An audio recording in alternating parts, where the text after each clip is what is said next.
أعوذ بالله من الشيطان الرجيم بسم الله الرحمن الرحيم الحمد لله رب العالمين الصلاة والسلام على أشرف الأنبياء والمرسلين خاتم النبيين أبي القاسم محمد وآل بيته الطيبين الطاهرين المعصومين الذين أذهب الله عنهم الرجس وطهرهم تطهيرا. أما بعد فقال الله تبارك وتعالى وقوله الحق بسم الله الرحمن الرحيم والذين يقولون ربنا هب لنا من أزواجنا وذرياتنا قرة أعين وجعلنا للمتقين إماما. Dear brothers and sisters and respected scholars, I greet you with Islamic greeting. Assalamu alaikum wa rahmatullahi wa barakatuh. The verse that I recited, and I'll get right to the point as there's a clock that is ticking right in front of me, is from chapter number 25, known as Furqan, which is another name of Quran. The verse is verse number 74, in which God addresses by saying, the servants of all beneficent say, our Lord, give us joy and comfort in our spouses and offsprings, and make us leaders of the pious. When you look at the topic that this year's theme is, families belong together, we find that Quran throughout addresses this concept, and especially in these days that we're going through in Karbala, and the messages that we can derive from that great sacrifice of Imam Hussain. I'll elaborate a little bit on this verse and inshallah try to conclude with the discussion and keeping on point. One of the signs of the servants of God is to continuously ask for obedient offspring, not only in their children, but also offspring of their children's children. Everyone has the desire to pray for children and awlad from the God Almighty for two particular reasons. It could be many. Number one, desire for children is in love for self, or hubb bidat, because we want to see ourselves in our kids. With that said, we see that induces another level of love. Everyone wants their legacy to continue, their name to be carried over generation. It's like their own baqa, they remain with their own names. Number two, children can take a lot of burden off parents at their old age. Therefore, it could be materialistic as well as spiritual. They can help in the worldly affairs, as Abraham spoke of his son when God has addressed that when he was old enough to help out his father. And number two, spiritual benefits, that after parents' death, pray for them and become a tool for good deeds, and has a share of thawab and reward for the parents. The topic and the discussion that families belong together is a nationwide movement that opposes the cruel, inhumane, and unjustified separation of children from their parents along the US-Mexico border and other ports of entry. It protests the conditions in which these children are kept. It protests the irreversible trauma that has already been perpetrated on these children and their parents for the crime of seeking a better life. To separate immigrant families, victims of violence, hunger, and poverty, is to re-violate them. Children as young as 18 months are torn from their mother's arms by the US government. This is violent abuse. These families are victimized again by the government, to which they turn for help. Families belong together opposes this inhumane policies of our current administration, Border Patrol, and ICE, and calls for immediate reform. More than a month after the deadline to reunite separated families, hundreds of children are still alone, scared, and without their parents. Where the administration has failed, Americans across the country are filling the gap with an outpouring of compassion, and zero tolerance policy, and indefinite detention, and family separation. When I turn the page and we look at the struggle of Imam Hussain in Karbala, one of the pertinent questions that arise is that why did Imam Hussain bring his family to Karbala with him? And it's a genuine question.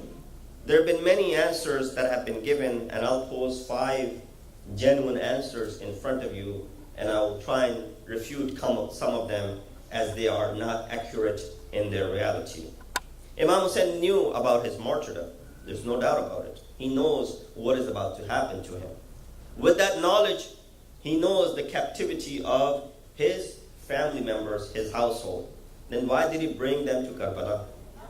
Number one, it was a custom of Arabs. It was their custom to bring their families, their women, their children, even if they went to war, let alone any other travels. Ishkal, or the refute to this, that Imam Hussain did the same thing, belonging to the same tribe, this cannot be the reason why Imam brought his family. Another question can be raised as why would Arabs bring their families to war? Did Imam follow the customs of Arabs and common folks? When we know that he bid farewell to his family under God's providence, it was Mashiat Ilahi, that it was God's promise that he was fulfilling. Number 2, Imam brought his family in order to awaken the people, and his rise has 2 segments. One is established by his martyrdom, while second after his shahadat and his martyrdom. Yazid had hoped by killing Imam Hussain and introducing him as a rebel, he will be able to strengthen his rule. But the inspiring sermons of Lady Zainab, Lady Kulthum, and 4th Imam exposed Yazid's corrupt intentions and helped bring an end to his reign. This is where a poet has very beautifully said, Hadith Ishq, do babas, Karbala wa Dimashq. Yeki Hussain rakum kar, digari Zainab. That this love of this ishq, this hadith, this segment has 2 sections. One was written by Hussain with his martyrdom. The second one was written by Zainab through her struggles in Kufa and Sham. There's also refute partially to this claim. While this is a very logical answer why Imam brought his family, because his mission would have been incomplete without the presence of these women. But we see that it still raises a point that aftermath of Ashura, it seems Imam needed only a few women from his family to give sermons. Then why bring little children along with him? So if Imam wanted them to give this sermon or bring this awareness, he only needed a few women from his family to bring along. Why then bring the little children? Number 3, Imam brought his family to expose the ugly face of Banu Umayyah, that they will not refrain from their evil agenda, even if they have to kill and harass little kids belonging to the household of the Prophet. In this way, Yazid will be proven unqualified for the caliphate. So that's another reason that is mentioned.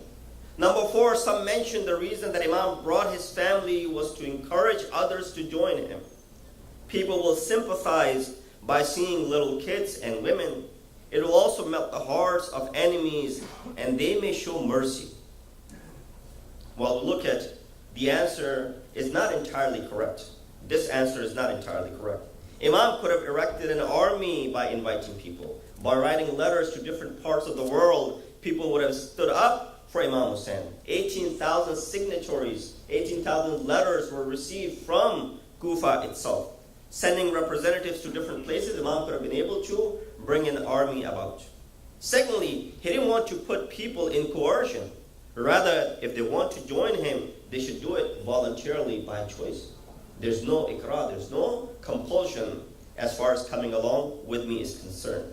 And lastly, this may be the best answer along with, in addition to number 2, in which I mentioned Hadith Ishq Dawabas, that Imam brought his family is because he wanted to keep them close to himself. He wanted to keep them close to himself. If they were left in Medina, they would have been thrown into prison much before Karbala had taken place. Imam, on the night of Ashur, which is the 10th of Muharram, gave his companions, asked them to leave if they wanted to. He turned off the lamp, he turned off the light and the candle, and said if anyone wants to leave, they are free to go. Guess what? Imam did not give this choice to his family members. He gave this choice to only his companions, not to his family members. This is where it shows that this option was not given to the family of Imam Hussain because families belong together. And that is one of the reasons why we see that Karbala is still alive, because of these family members that traveled alongside Imam Hussain. He said it on numerous occasions that martyrdom is probably the easier step in establishing this rise. What you have to go through by propagating their message is probably a bigger task. Thank you very much. Assalamu alaikum wa rahmatullahi wa barakatuh.